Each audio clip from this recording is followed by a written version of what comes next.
લોકશાહીના મહાપર્વની ઉજવણી થઈ રહી છે દેશમાં। ત્યારે આજે દેશમાં 2 તબક્કાનું મતદાન જે છે તે પૂર્ણ થઈ ગયું છે અને આજે ત્રીજા તબક્કાનું મતદાન નોંધાયું છે। મતદાન થઈ રહ્યું છે ત્રીજા તબક્કાનું 93 બેઠક પર 12 રાજ્યોનું આજે મતદાન થઈ રહ્યું છે। ત્યારે વાત કરવામાં આવે ગુજરાતની તો ગુજરાતમાં 26 બેઠકો હતી। 26 માંથી એક બેઠક બિનહરીફ થઈ હતી સુરતની। ત્યારબાદ વાત કરી 25 બેઠકની।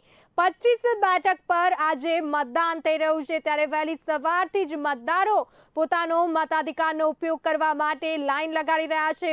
સવારના 7 વાગ્યાથી સાંજના 6 વાગ્યા સુધી મતદાનની પ્રક્રિયા ચાલશે। સવારની જો વાત કરવામાં આવે તો વહેલી સવારે જ વડાપ્રધાન નરેન્દ્ર મોદી ગુજરાત ખાતે અમદાવાદ ખાતે આવ્યા હતા અને તેઓએ પણ મત આપ્યો હતો પોતાનો। કેન્દ્રીય મંત્રીએ પણ પોતાનો મત આપ્યો હતો। ત્યારે અમદાવાદથી અમારા સંવાદદાતા મિહિર સોલંકી જોડાઈ ચૂક્યા છે। મિહિર, અત્યારે કેવો માહોલ છે? અત્યાર સુધીનું મતદાન કેટલું નોંધાયું છે અમદાવાદમાં? તો લોકશાહીનો આજે પૂર્વની વાત કરીએ તો પૂર્વમાં અત્યાર સુધીમાં 34% જેટલું એક વાગ્યા સુધીમાં 34% અહીંયા પૂર્વમાં થયું છે હાલમાં। અને ઓવરઓલ અમદાવાદની વાત કરીએ તો અત્યારે 35% થી 40% અત્યારે કહેવામાં આવે છે। વાત કરીએ સવારથી અત્યાર સુધીમાં મતદાનની વાત કરીએ, મતદારોની વાત કરીએ, તમે જોઈ શકો છો અત્યારે હાલમાં હું મારા સહયોગીને કહીશ કઈ રીતે આજે છે આખું અત્યારે મતદાન જે પોલિંગ બૂથ છે હાલમાં આખું ખાલી પડ્યું છે। કોઈ અત્યારે હાલમાં દેખાતા નથી। આ એક આપ જોવા જઈએ તો ગરમી પણ કહી શકીએ કે ઉનાળાના કારણે આજે થઈ રહ્યું છે અને સાથે સાથે જોઈ શકો છો કઈ રીતે મતદારો અત્યારે દેખાતા નથી, ખાલી છે, આખું બૂથ છે આખું ખાલી દેખાઈ રહ્યું છે। પરંતુ મ્યુનિસિપાલિટી દ્વારા પૂરેપૂરી લોકો એટલે કે મતદારો માટે પૂરેપૂરી સેવા કરવામાં આવી હતી। તેને તમે જોઈ શકો છો કઈ રીતે હાલમાં અહીંયા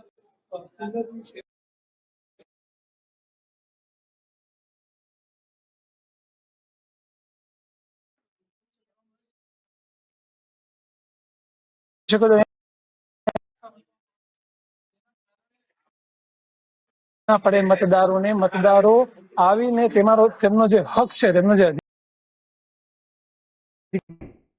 જાવે અને જે સાચા ઉમેદવાર છે જે લોકો માટે જે કામ કરે છે, જે લાયક છે તેને પોતાનો કિંમતી વોટ આપે। અત્યાર સુધીમાં ગુજરાતની વાત કરીએ તો છેલ્લો જે અપડેટ આવ્યું છે તે 38%નું અપડેટ 38% સુધીનું ટોટલ ગુજરાતમાં આપણે વાત કરીએ તો મતદાન થઈ ચૂક્યું છે।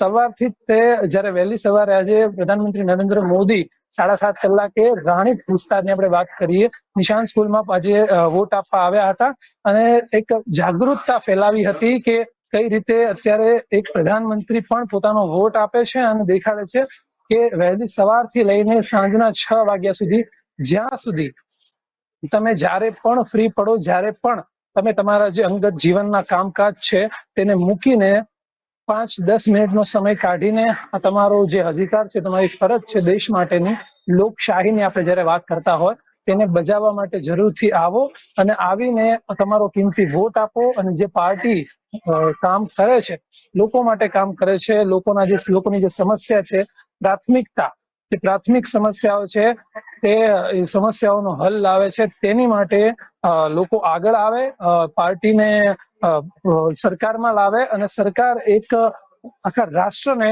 કોઈ એક પદ પર લઈ જાય જેના કારણે લોકોથી આપણે સામાન્ય લોકો આપણે વાત કરતા હોઈએ છીએ લોકશાહી દેખાય છે। અહીંયા સરસ મજાનું આયોજન પણ કરવામાં આવ્યું છે। લોકોની ઘણા બધા હેલ્પ માટે પણ લોકો ઉભા છે। વડીલો માટે પણ અહીંયા વ્હીલચેરની સુવિધા કરવામાં આવી છે, અપંગ હોય તેમની માટે વ્હીલચેરની સુવિધા કરવામાં આવી છે। સાથે સાથે તમારી પાસે વાહન ના હોય તો પિકઅપ એન્ડ ડ્રોપની પણ સુવિધા મ્યુનિસિપાલિટી દ્વારા કરવામાં આવી છે। સાથે સાથે આપણે વાત કરીએ તો AMTS પણ આજે એક પહેલ કરી છે કે જો તમે વોટ કરેલી તમે નિશાન જ્યારે બતાવો છો ત્યારે તમને AMTS માં આજે ફ્રી મુસાફરી છે। આ દરેક વસ્તુ દરેક એક પહેલું છે। આ પહેલું માત્ર ને માત્ર એક જ વસ્તુ માટે છે જે છે મતાધિકાર। તમે તમારો મત અધિકાર છે એ આપો અને જે સરકારમાં સાચી પાર્ટી છે જે લોકો માટે કામ કરે છે, લોકોનું હિત ઈચ્છે છે તેની માટે આગળ આવો અને તમારું કામ કરો। જી તો હવે બપોરના એટલે કે 4 વાગવાયા છે ત્યારે ક્યાંક ને ક્યાંક જો રાજ્યમાં જેવી રીતે આકરી ગરમી પડી રહી છે ત્યારે આકરા તાપને કારણે જેમ જેમ એટલે કે બપોરના સમયે ક્યાંક ને ક્યાંક મતદારોનો જે જુસ્સો જે છે તે ઠંડો થતો જઈ રહ્યો છે એવું લાગી રહ્યું છે. હા, 100% આપણે એવું અત્યારે હાલમાં જે પ્રમાણે દ્રશ્યો છે તે પ્રમાણે એવું કહી શકીએ. આપણે વાત કરી સહયોગીને કહીશ કે કઈ રીતે આ સવારે જે આ બધી ખુરશીઓ તમે જોઈ શકો છો, આ દરેક ખુરશીઓ ભરેલી હતી. લોકો અહીંયા બેઠા હતા, પોતાની રાહ જોઈ રહ્યા હતા કે ક્યારે મતાધિકારનો તેમનો મોકો આવે, મત આપવા જાય અને સરકારમાં કોઈ એવી પાર્ટીને લાવે કે જે લોકો માટે કામ કરે છે, લોકોની જે સમસ્યા છે, પ્રાથમિકતા જે સમસ્યા છે, પ્રાથમિક સમસ્યા. તો અમદાવાદની ગરમીની વાત કરીએ, 40 પારો ચડે.